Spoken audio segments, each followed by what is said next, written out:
critters. Pick 'em up. Horses pulling tanks and trucks. Johnny, you have a cigarette for me? One of those Canadians is all. Yeah, all right. Thank you. Me too, Johnny. Sure. What is town we come to, Sargento? I don't know for sure, Domingo. Newark, New Jersey, if I remember my geography. Newark, New Jersey. I never hear of such a place. Well, it's just south of where New York used to be. Pretty big town. Or used to be.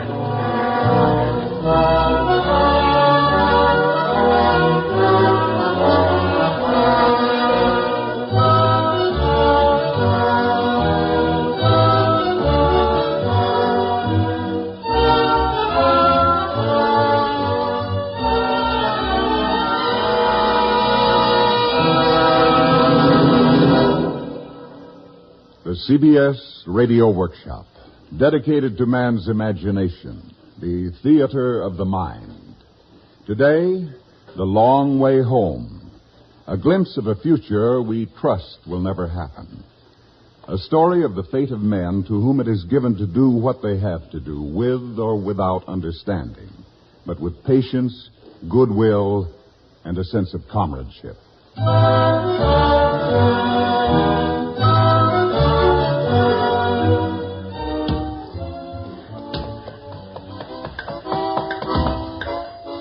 Hi, Roosty. You know, that was a German song when I was fighting in North Africa 30 years ago. Every army take it over. Like every army take up song in every war. Let me play you other one from First World War. I think we learned this from Avstrici, but many soldiers still sing it in Spanish war. I know. My father was airplane mechanic there. Say, I hear that. My old man, he served in the United States Army in 1917. He was Cubano like me, of course. Where do you want to fight, Alemans? Germanskis, everybody want to fight them. Let me play you a song from Second Big War. This one is Russian. I think you all know. Oh, sure. I heard that one when I was a real little kid. Yeah, Chip, old boy, you come and look after this stew and let me borrow that lip organ for a minute. I'll give you a really spirited old army tune. Right, sir. This one practically took the world, as our armies haven't been doing for some time now, I'm afraid. We know that. Oh, everybody do. No, I also. From my papa's, he fight in First War also. Tip, hop! There goes that stew. First stop meal I might have had in 3 days. Ничего. His army товарищ. Always the same. The mayor of Newark to see the general. Sergeant, a squad next to headquarters. Tight. Guess he means you, Johnny. Sergeant Johnson, 1st Squad, 1st Platoon, 2070 Infantry reporting, sir. Report to General Clarkson that Mayor Collins is calling with technical experts. Yes, sir. All others, as you are. Good. I play music for Mayor to go to terrible fate. What fate? We talk with Big General. What color eyes Mayor have? How I know? Never mind. Maybe dark.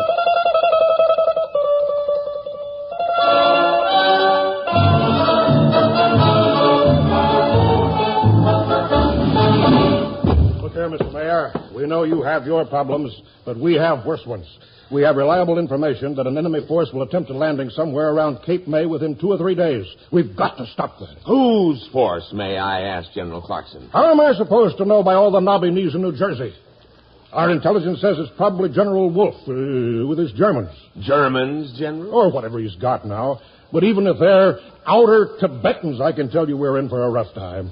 And so will you and your people be, Mr. Mayor, if we can't stop them from landing. I'm sorry, General, but I still don't see how we are involved. We are a community of civilians. Well, let me tell you, Mr. Civilian, you have the good fortune to be the head of one of the few cities in the world that has at least some serviceable walls left. Now, I know Wolfe. I've fought him before. And if Wolfe makes a landing here in New Jersey, you not only will have none of your walls left, but no people either. Mr. Mayor, we know that you've got gasoline stored underground somewhere around here, and we need gas. You'll make it sound grim, General. It will be grim, believe me. Perhaps so, but what do you want me to do about it? Lord knows we've got few enough tanks left, but even those we have are useless without gas. And if we can't get gas for our trucks to bring up the supplies that we have left, or those we can squeeze out of communities like yours, Mr. Mayor, why, man, we'd be just plain helpless. Let me ask you one question, General. Sure, fire away. Whom are you fighting and why? Whom? Why, anybody who's fighting us, of course. Anybody. Why? Well, I suppose I have to admit I don't really know too much about that part of it myself, but because I'm a soldier, I suppose. Because my government ordered me to. But we have hardly any government left, General. When were you last in touch with anything one could call the government of the United States of America? Well... Exactly, General. But I tell you what I'll do. I'll turn one of our gas reservoirs over to you and let you do with it whatever you want. And I'll throw in a bonus on one condition. That's too much, sir. Who are you to make conditions to the commanding officer of an army of your own government? About the government, I wouldn't know, General. I haven't heard anything from them for a pretty long time. Concerning your army, I'm not so sure whether it should be considered an army of the United States or just General Clarkson's army. No. There have been I don't know how many dozens of armies like yours wandering around the world these last few years, clawing at each other and pushing each other back and forth across the earth. Yeah. All right. What's your condition? That you get your troops out tomorrow morning. Well, that one I can accept.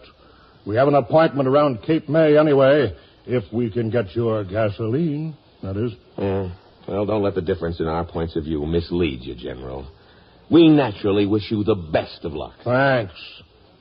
You mentioned a bonus. Yes, it's something your intelligence apparently missed.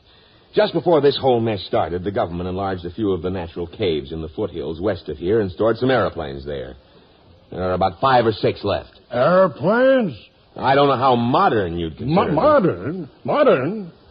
Man, what does that matter when there hasn't been a factory on the face of the earth producing anything at all for years? I don't even know if I'd still recognize an airplane anymore. Well, they're yours, together with the gas, if your army leaves in the morning. Mr. Mayor, you got a deal. Now we'll at least have a chance against that wolf.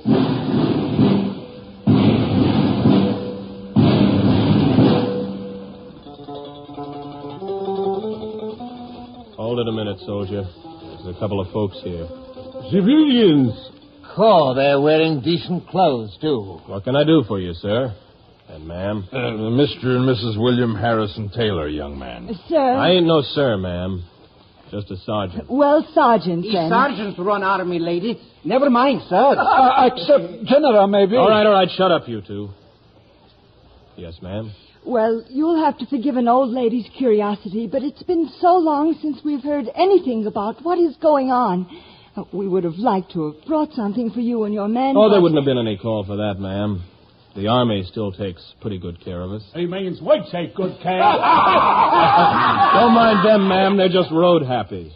Men get a little silly after marching a long time. You mean marching too long, Sergeant? I wouldn't know, sir. We go where we have to go. But it's pretty far sometimes, Johnny. You talk. You come only from Cuba. Me, I come all the way from Korea. Stow it, Sen. There's 8,000 miles of water between Melbourne and even the west coast of this blooming continent. Majab, permit a man to speak among children. Me, I come from Omsk. From Omsk? That is in Siberia. It is half around the world. Say, Sergeant, what kind of an army is this, anyway? I thought it was American. Oh, it is that, sir. General Clarkson's army. But all those foreigners... Well, sir, in a war like this, you can't take too much account of nationalities. Now, Ivan, the Ruski here, we picked him up in Alaska after that big fight we had up there. His own outfit was just about wiped out. Well, he didn't have no place to go, so he joined up with us. And Sen here, he says he's a Korean. Seems he came over with that army that invaded California under General Yamento a couple of years ago. But he got lost in the hills. He had no way to get home. So he kept wandering around, and we picked him up when we got pushed back through Washington State by those Mohammedans of General Abdel Ali. Me, I joined up with these chaps in Canada after my own brigade was wiped out. Where else would a man go these days? Me, I believe in freedom. Me, I reckon I just like fighting. I have to repeat my question, young man. Is this supposed to be an American army? Why, sure it is, sir. Our commanding officer is General Clarkson in that tent over there. But, Sergeant... Never mind, William. The government undoubtedly has its reasons. Government? There is no government that I've heard from, at least. Not even about taxes. Don't fuss now, William. Sergeant. Yes, ma'am? Do you happen to be free from duty tonight? As far as I know, ma'am. Unless we get orders to move out. Well, our apartment is below street level, and so we still have a fairly decent space to live in. That last rocket did shake the plaster off the ceiling. But it's warm and quite comfortable, and we have a little store of tea left over. Tea? As a matter of fact, Mother, I even think there are a few bottles of beer. Home brew, of course. Beer? Cerveza? What? Beer, you dope people! Zaman, shackle you! Great day!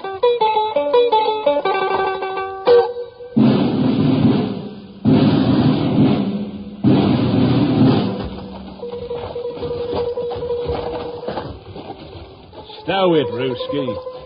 Can't you stop playing that tinkle box even while you're breaking your legs in this rubble? You don't like music when we go to party? Yeah, but we're not going to Kentucky. You could be carrying a squirt gun over that shoulder. I got two shoulders, Chief. One for gun, one for balalaika. Kentucky, where it is? Never mind, Carver. They ain't had a war there in 100 years. Somebody sure beat up this town, though. You say that after we go through Chicago, Detroit, Toledo? Oh, look the same. Yeah, I guess you're right, Sen. Hold it, guys. I think this is the place. Oh. Why, miss, we were looking for Mr. and Mrs. Taylor. We were invited. You're expected, too. Please come in. Oh, thank you, miss. We didn't know. Look at our fellows. Rabel has found himself an eating milk. Oh, come on. Shut up with that.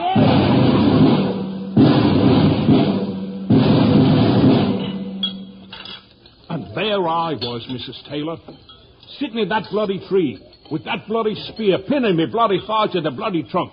And all in this so-called atomic age. Is ex-tovarish. Ex-what, Ruski? Ex-atomic, tovarish. Is no more factories, no more atomics. Gracias a Dios. Might even live longer this way. I wouldn't count on too much, Cove. Why can't? We don't get paid anyway. Oh, stash it, Ruski. That reminds me of a fellow I served with in the Second World War. Well, we had just landed on this island. But I guess he got himself lost or something. And the next thing you know, after we take this village, there he is sitting on this throne with 4 bodyguards with spears and a piece of wine. More tea, Sergeant? Oh, thanks, miss. My name is John. It's Johnny. Johnny Johns. Mine is Martha. Martha Waycross. Waycross? I'm only taken over. Mother and Dad, Mr. and Mrs. Taylor, that is, they found me at the intersection of Broad Street and the highway to Red Bank after that first awful bombing. I was only about 7 then. Your parents gone? I really don't know. I'd forgotten my name from the shock or something. So when Mother and Dad registered me as their takeover, they put me down as Waycross. What are you looking so strange about? I don't know. You make me think of something. Make me smell it, even. Smell what? I don't know. That's what I don't know. That's what I'm trying to remember. Where do you come from, Sergeant? Come from? Oh, South Dakota originally. Black Hills country. And have you been home recently? No, ma'am. Not since I joined up 7 years ago. You haven't been back since? Well, no. I figured this time when we got chased off the West Coast, I'd get a chance to stop by the farm, see what's left of my family, but then the railway wasn't running, so they sent us across through Canada. I don't know whether you're aware of it, children, but there's a beautiful full moon outside. Children? Oh, I also am a child. Would you like to go out and look at the moon, Martha? Yes, Johnny. How about another bottle of beer, gentlemen? You are a gentleman, Mr. Taylor. Favor.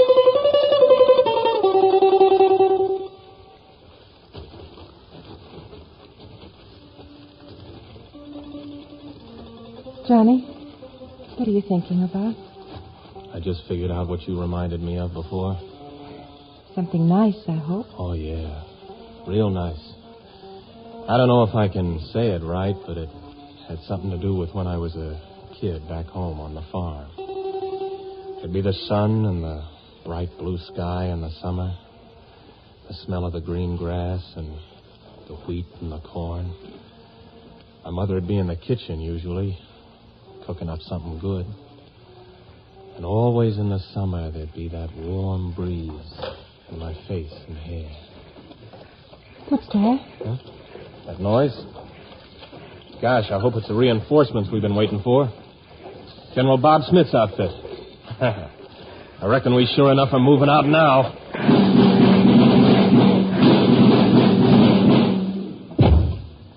The planes themselves are okay, sir. Our mechanics can't find a thing wrong with them. So what is wrong? I don't know, sir. They just don't handle right. Will they fly at all? After a fashion, sir. Well, maybe that's enough of a margin. If Smith has some ammunition, that is. We'll need everything we can lay our hands on to stop that wolf.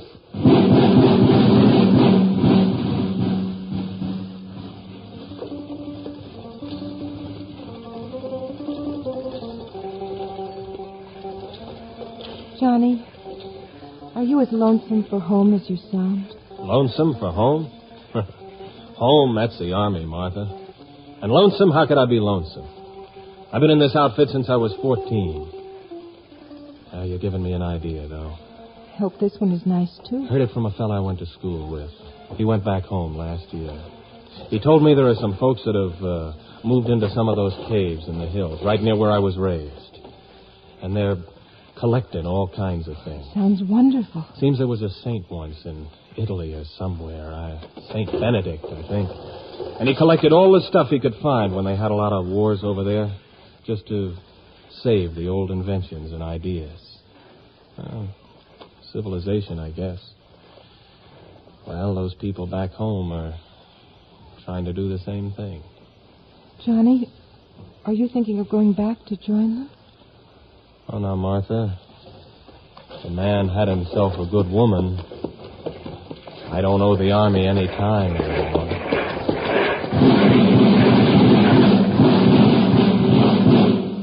Okay, Mr. Mayor, you delivered the planes, all right.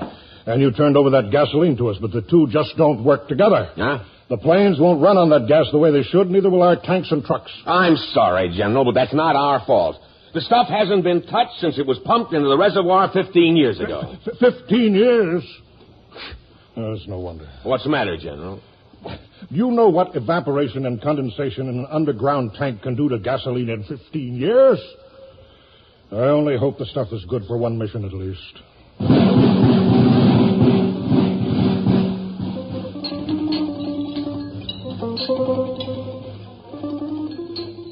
You did pass through New York on your way here. Rather. Say, what's it look like? We haven't heard from anyone who's been through there for years. New York? Oh, kaput! It's true, sir. There ain't anything left. We had to dig a road through the rubble for our tanks. Tell me something, Mr. Corporal Lee, ma'am. Originally of the 5th Australian Division. Well, Corporal, you're not an American. Why are you here? Why do you fight? Why, madam, the women have children. Oh, but that's a woman's role in life. Well, madam, maybe it's a man's role to fight. Ha ha! Woman have it, baby. Men, they fight. Is man's life in army.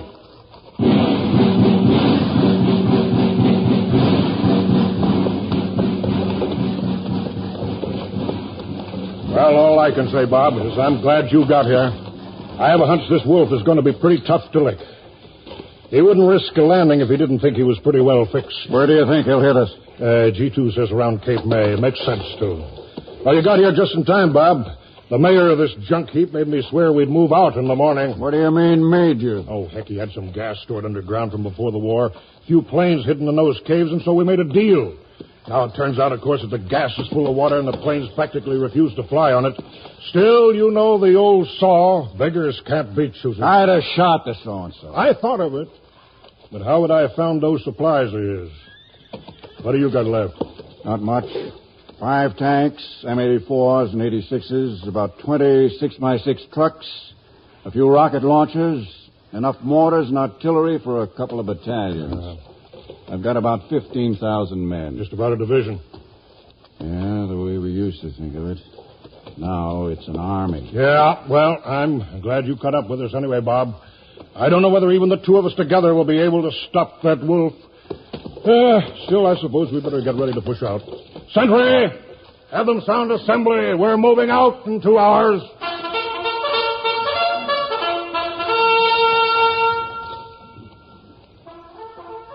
Hey, what's that? Hey, you guys, back to camp. Assembly sounded. Well, Martha, I guess we're moving. What about those black hills of yours? Are we moving, Sarge? Johnny, we go. You think this is invasion? Invasion who? I don't know, you guys, but the bugle gave it on the double. I'm sorry, honey. I guess you see I just can't go home yet. But you said... Yeah, I know I did, but I couldn't leave my outfit now, not when the guys are heading for another battle. Might be a real bad one. Oh, Johnny. Don't you go worrying now. Martha, I'll feel a lot better just knowing you're alive. You know that, I reckon. But it just don't seem like there's much time left anymore to do the things people really want to do. Come on, Sarge.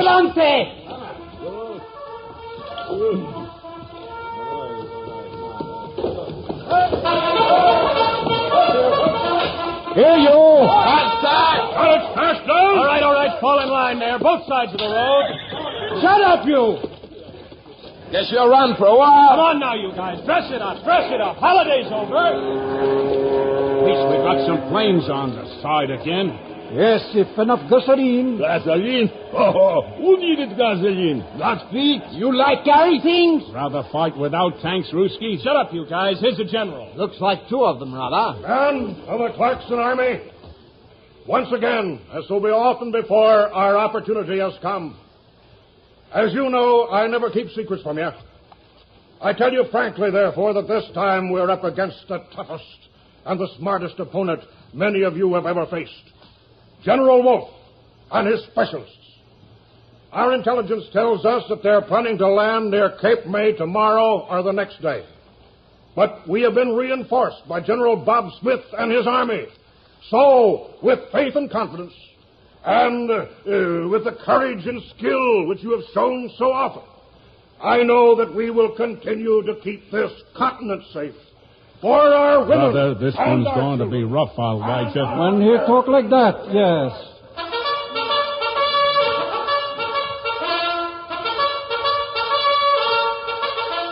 What is hot? Right, hey!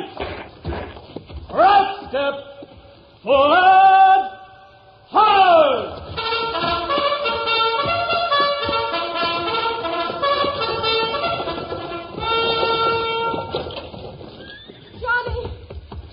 Hi, Sarge. Yeah? Johnny, Oh, goodbye, Martha. the Black Hills, St. Benedict.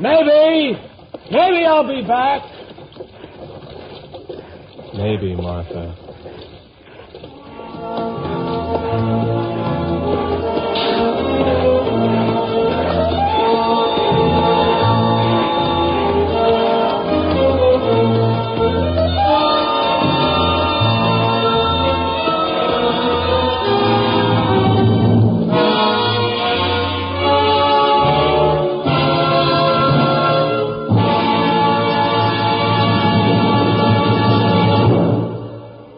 You've been listening to the CBS Radio Workshop and The Long Way Home, a glimpse of the future we hope will never confront us. Written by Henry E. Fritsch, music arranged by Alexander Steinert, produced and directed in New York by Paul Roberts. William Redfield was heard as Johnny, Danny Acco as Ivan, and Terry Keane as Martha. Others in the cast included Bob Dryden, Joseph Julian, Roger DeKoven, Nat Poland, Leon Janney, Guy Rep, Wendell Holmes, Jack Arthur, and Ruth Tobin. This is Ted Pearson inviting you to listen again next week when from Hollywood the CBS Radio Workshop presents Heaven in the Sky, an actuality broadcast of the tragedy of the Pacoima school disaster in which a disabled DC-7 fell into a crowded schoolyard. This is the CBS Radio Network.